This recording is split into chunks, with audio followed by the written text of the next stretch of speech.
Smart chilli powder అన్ని రకాల వంటలకు పచ్చళ్లకు సరైన chilli powder. No colour, no chemicals.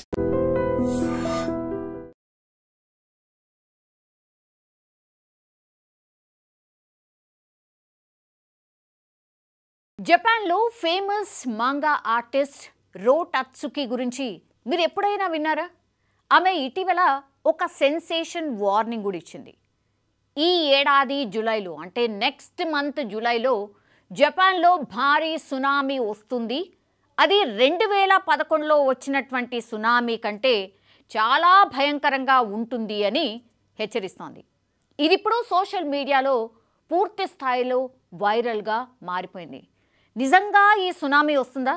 గతంలో రో టత్సుకి చెప్పినవి ఏవైనా అసలు ఇప్పటి వరకు నిజమయ్యాయా?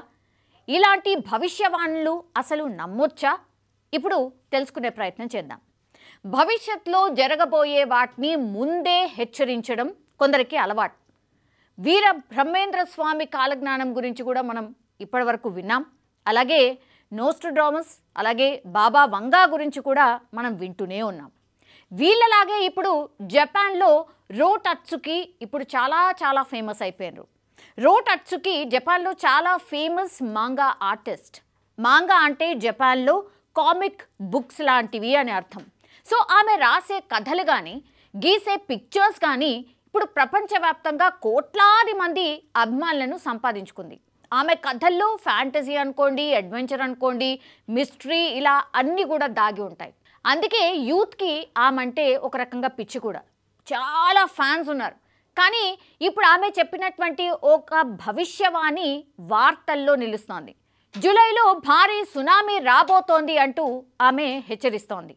జపాన్లోనే కాదు, ప్రపంచవ్యాప్తంగా ఇది ఒక రకంగా టెన్షన్ పుట్టిస్తున్నటువంటి వార్త. కొందరు ఆమెను జపాన్ బాబా వాంగా అని కూడా పిలుస్తూ ఉన్నారు. సో అసలు రో టత్సుకి రాబోయే సునామీ గురించి ఏం చెప్పారు? అసలు జనం ఎందుకింత భయపడిపోతున్నారు? ఈ ఏడాది జూలైలో జపాన్ని ఒక భారీ సునామీ తాకుతుందని రో టత్సుకి ప్రకటించింది ఎందుకు? తనకు అసలు కల వచ్చిందని ఆమె చెప్తోంది. దీన్నే దివ్య దృష్టిగా కూడా చాలామంది భావిస్తూ ఉన్నారు. 2011లో వచ్చినటువంటి సునామీ కంటే చాలా డేంజరస్ అని కూడా ఆమె హెచ్చరిస్తోంది. సో జపాన్ తీర ప్రాంతాలను పూర్తిగా ఇది నాశనం చేసేస్తోంది.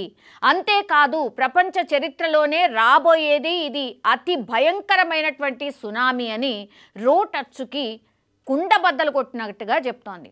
సో దీంతో జనం పూర్తిగా బెంబెలెత్తిపోతున్నారు. 2011లో వచ్చినటువంటి సునామీ ధాటికే మనకు తెలుసు 16,000 మంది చనిపోయినారు అప్పట్లో. ఫుకుషిమా అణు విద్యుత్ కేంద్రం కూడా ధ్వంసమైపోయింది మనకు తెలుసు. మళ్ళీ అలాంటి విపత్తు వస్తుందనే భయం ఇప్పుడు అందరిలోనూ స్టార్ట్ అయిపోయింది. సో గతంలో కూడా రో టత్సుకి ఇలాంటి హెచ్చరికలు కొన్ని చేశారు. వాటిలో కొన్ని నిజం కూడా అయ్యాయి. కాబట్టి ఇప్పుడు ఆమె భవిష్యవాణి చెప్తోంది, దాన్ని పూర్తిగా నమ్ముతున్నారు అక్కడ వాళ్ళు. ఈ సునామీ వార్నింగ్ను చాలా సీరియస్గా తీసుకుంటున్నారు. రో టత్సుకి గతంలో కూడా కొన్ని భవిష్యవాణులు చెప్పిండ్రు. 2011లో జపాన్ను సునామీ అతలాకుతలం చేసింది. దీని గురించి ఆమె ముందే చెప్పింది అని ఆమె అభిమానులు కూడా గుర్తు చేస్తూ ఉన్నారు. కోవిడ్-19 మహమ్మారిని కూడా ఆమె ముందే అంచనా వేసినట్టుగా కూడా అక్కడి వాళ్ళే చెప్తున్నారు. ప్రపంచాన్ని ఒక పెద్ద విపత్తు కమ్మేస్తుంది అని ఆమె చెప్పినట్టు కొన్ని ఆధారాలని కూడా అక్కడి వాళ్ళు చూపిస్తున్నారు. కొన్ని దేశాల్లో రాజకీయ సంక్షోభాలు వస్తాయి, వాటి వల్ల అల్లకల్లోలం జరుగుతుంది అని ఆమె ముందే హెచ్చరించారట. ఇప్పుడు ప్రపంచవ్యాప్తంగా కూడా పలు దేశాల్లో అశాంతి మనం చూస్తూ ఉన్నాం. కాబట్టి రో టత్సుకి ఈ విషయం ముందే చెప్పిందని కొంతమంది ఈమెను నిజం చెప్తుందా లేదా దేవుడెరుంగాని ఇప్పుడు ప్రమోట్ చేస్తున్నారు అక్కడ వాళ్ళు. రో టత్సుకి చేసినటువంటి ఈ హెచ్చరికలు చాలా జనరల్గా ఉన్నాయి. సో ఇవన్నీ కూడా మామూలే కదా, ఇందులో వింతేముంది అని కొట్టిపారేసే వాళ్ళు కూడా అక్కడ వాళ్ళు చాలామందే ఉన్నారు. సో రో టత్సుకి ఫ్యూచర్ ప్రిడిక్షన్స్కు ఒక పెద్ద సమస్య ఉంది. అదేంటంటే ఆమె చెప్పినటువంటి వేటికి కూడా డాక్యుమెంటేషన్ లేదు, అంటే ఆధారాలు లేవు. ఇవన్నీ బొమ్మలు అనుకోండి, గీతల ద్వారానే పూర్తి స్థాయిలో ఉంటాయి. సో రో టత్సుకి మాంగా ఆర్టిస్ట్ అని మనం ముందే చెప్పినాం కదా. సో ఆమె తన భవిష్యత్ అంచనాలను ఇలా చిత్రాల ద్వారా వెల్లడిస్తూ ఉంటుంది అని ఆమె అభిమానులు కూడా చెప్పుకొస్తూ ఉన్నారు. సో వాటినే ఇప్పుడు సోషల్ మీడియాలో పోస్టుల ద్వారా, న్యూస్ ఆర్టికల్స్ ద్వారా ఇప్పుడు సర్క్యులేట్ చేస్తూ ఉన్నారు, గతంలో కూడా చేసున్నారు. సో వాటిలో ఏమైనా జరిగిందా అంటే ఇది ఆమె చెప్పిందే అని జనం కనెక్ట్ చేసేసుకుంటున్నారు, గతంలోనే ఆమె చెప్పింది కదా అని. సో వాస్తవానికైతే జపాన్లో భూకంపాలు కావచ్చు, సునామీలు కావచ్చు చాలా తరచుగా వస్తుంటాయి, వెరీ వెరీ కామన్. పెద్ద విపత్తు వస్తుందని ఆమె చెప్పింది కాబట్టి నిజంగా రేపు జూలైలో ఇలాంటి విపత్తు ఏదైనా సంభవిస్తే ఆమె ముందే చెప్పింది కదా అని జనం నమ్మే పరిస్థితి అయితే ఉంటుంది. అయితే రోటచ్చుకి హెచ్చరికలను జనం అంత ఈజీగా ఇప్పుడు కొట్టి పారేయట్లేదు. నిజంగానే ఒకవేళ జపాన్ తీర ప్రాంత ప్రజలు ఇలాంటిది ఫేస్ చేస్తారేమో అని వణికిపోతున్నారు. ఇందుకు అనేక కారణాలు ఉన్నాయి. ఎందుకంటే జపాన్ భూకంపాలకు, సునామీలకు ఒక హాట్ స్పాట్ అని మనందరికీ తెలిసిందే.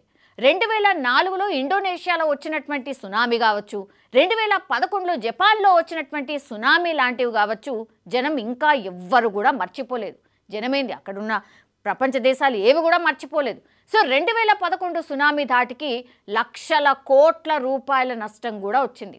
జపాన్లో షింటో కావచ్చు, బౌద్ధ మతం లాంటి ఈ ఆధ్యాత్మిక నమ్మకాలు చాలా చాలా ఎక్కువగా ఉంటాయి కాబట్టి కళలు కావచ్చు, లేదంటే దివ్య దృష్టి లాంటివి కావచ్చు, కొందరు చాలా సీరియస్గా తీసుకుంటూ ఉంటారు. అందుకే రోటచ్చుకి కళలో చూసినటువంటి ఈ హెచ్చరిక కొందరు చాలా బలంగా నమ్ముతున్నారు. రోటచ్చుకి ఇప్పటికే ఫేమస్ మాంగా ఆర్టిస్ట్ కాబట్టి ఆమె మాటకు చాలా వెయిట్ ఎక్కువ అనేది కూడా చాలామంది చెప్తున్నారు. వాటికి తోడుగా ఈ మధ్యకాలంలో పసిఫిక్ రింగ్ ఆఫ్ ఫైర్లో తరచుగా భూకంపాలు వస్తూనే ఉన్నాయి కాబట్టి ఈ మధ్యకాలంలో కోవిడ్-19 కావచ్చు, వాతావరణ మార్పులు కావచ్చు, రాజకీయ సంక్షోభాలు కావచ్చు ప్రపంచాన్ని కుదిపేస్తున్నాయి. మనం అందరం కూడా చూస్తూనే ఉన్నాం. సో ఇలాంటి టైంలో జనం సహజంగానే ఇలాంటి భవిష్యవాణులు ఎక్కువగా నమ్ముతూ ఉంటారు. అయితే రోటచ్చుకి హెచ్చరికలను జనం అంత ఈజీగా కొట్టి పారేయట్లేదు.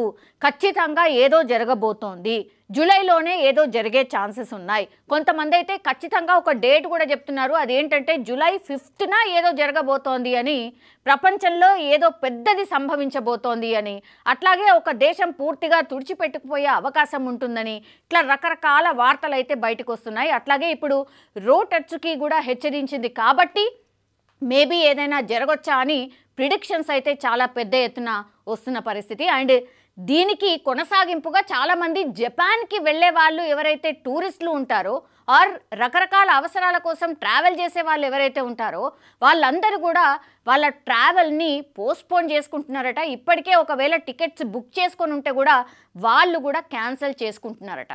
సో ఈ భవిష్యవాణిని ఓన్లీ జపాన్ వాసులే కాదు, ప్రపంచం కూడా నమ్ముతున్నట్టు లెక్క.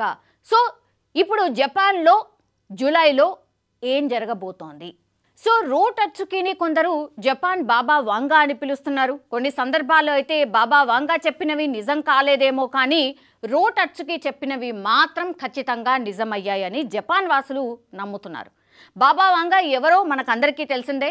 ఆమె బల్గేరియాకు చెందినటువంటి ఒక ఫేమస్ భవిష్య వక్త.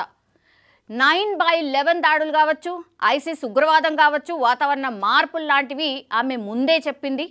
సో జనం కూడా ఆమెను బాగా పెద్ద ఎత్తున నమ్మిండ్రు. ఆమె కూడా తన కళల ద్వారా భవిష్యత్తును చూస్తానని చెప్పుకుంటూ ఉంటుంది. సో రోటచ్చుకి కూడా అంతే. సో బాబా వంగా భవిష్యవాణులు చాలా అస్పష్టంగా ఉండేవి. ఉదాహరణకు ఇప్పుడు 9/11 గురించి ఆమె attack of the steel birds అని చెప్పారు. అంటే ఉక్కు పక్షుల దాడి అనే అర్థం. ఇక్కడ ఉక్కు పక్షులు అంటే ఏమనుకోవాలి మనం? విమానాలు అని దాని అర్థం. సో ఇంకో ఫేమస్ భవిష్యవక్త నాస్ట్రాడామస్ గురించి కూడా మనం విన్నాం. ఈయన ఫ్రాన్స్కు చెందినటువంటి వ్యక్తి అండ్ 16వ శతాబ్దంలోనే ఆయన ఫ్రెంచ్ విప్లవం కూడా చేసిండ్రు. రెండో ప్రపంచ యుద్ధం లాంటి వాటి గురించి కూడా ఆయన ముందే చెప్పారు. కానీ అతని రాతలు కూడా చాలా అస్పష్టంగా ఉండేవి. కానీ ఇప్పుడు రోటచ్చుకి అలా కాదు. బాబా వంగా కావచ్చు, నాస్ట్రాడామస్ లాగా కాకుండా ఇప్పుడు రోటచ్చుకి అంచనాలు కాస్త దగ్గరగా ఉన్నాయని చాలామంది నమ్ముతున్నారు. అండ్ అందుకే జూలై 2025 అని స్పెసిఫిక్గా ఆమె కూడా చెప్తోంది. సో ప్రపంచంలో చాలామంది ఈ భవిష్యవాణులపై అయితే తన అభిప్రాయాలు కూడా చెప్తూ ఉంటారు. కొంతమంది వీటిని బలంగా నమ్ముతూ ఉంటారు, మరికొంతమంది వీటిని పూర్తిగా కొట్టిపారేస్తూ ఉంటారు. జూలైలో సునామీ వస్తుందని సైంటిఫిక్గా ఇప్పటికైతే ఎవరు నిర్ధారించలేదు. కానీ భూకంప శాస్త్రవేత్తలు భూమి కదలికల ఆధారంగా అయితే భూకంపాలను కొంతమేర ముందనే అంచనా వేస్తూ ఉంటారు. కానీ కొన్ని నెలల ముందే వీటిని గుర్తించడం చాలా చాలా కష్టం. జపాన్లో ఏటా 1500 చిన్న చితక భూకంపాలు వస్తూ ఉంటాయి. ఎప్పుడో ఒకసారి పెద్ద పెద్ద భూకంపాలు వస్తూ ఉంటాయి. వాటి వల్ల సునామీలు సంభవిస్తూ ఉంటాయి. ఇప్పుడు జపాన్లో ఆధ్యాత్మిక నమ్మకాలు చాలా బలంగా ఉంటాయి కాబట్టి అందుకే రోట్ అచ్చుకి హెచ్చరికలను కొందరు చాలా సీరియస్గా తీసుకుంటున్నారు. రోట్ అచ్చుకి హెచ్చరికలు ఇప్పుడు జపాన్ సహా పలు దేశాలు కూడా తీవ్ర ఆందోళనకు గురి చేస్తున్నాయి. ఆమె చెప్పింది జరుగుతుందో లేదో తెలియదు, కానీ ఇలాంటి వార్తలు బయటకు వచ్చినప్పుడల్లా వాటి గురించి అయితే డెఫినెట్లీ చర్చ అయితే జరుగుతుంది. ఇప్పుడు కూడా అదే జరుగుతోంది. జూలైలో అండ్ స్పెసిఫిక్గా July 5th, next month July 5thలో ఏం జరగబోతోంది అనేది ఇప్పుడు పెద్ద చర్చనీయాంశంగా మారిపోయింది. నిజంగా ప్రస్తుతం ఉన్నటువంటి సమాజం దేనికి ప్రయారిటీ ఇస్తుంది? ఆర్థిక సంబంధాల చుట్టూ మాత్రమే తిరుగుతోంది. మళ్ళీ ఎన్నికలంగానే చాలా విరక్తి కలుగుతున్నాం. మంచి అనిపిస్తుంది కదా, లేడీస్ కూడా ఛాలెంజింగ్ జాబ్స్ చేసినప్పుడు చాలా బాగుంటది. ట్రాఫిక్ అసిస్టెంట్స్ గా నియమించిన ట్రాన్స్జెండర్స్ అందరితో సాల్యూట్ చేయించుకుంటున్నారు. ఫుడ్ డెలివరీ ఇవ్వటానికి వెళ్ళినటువంటి డెలివరీ బాయ్ అనిల్ పై కళ్ళ ముందు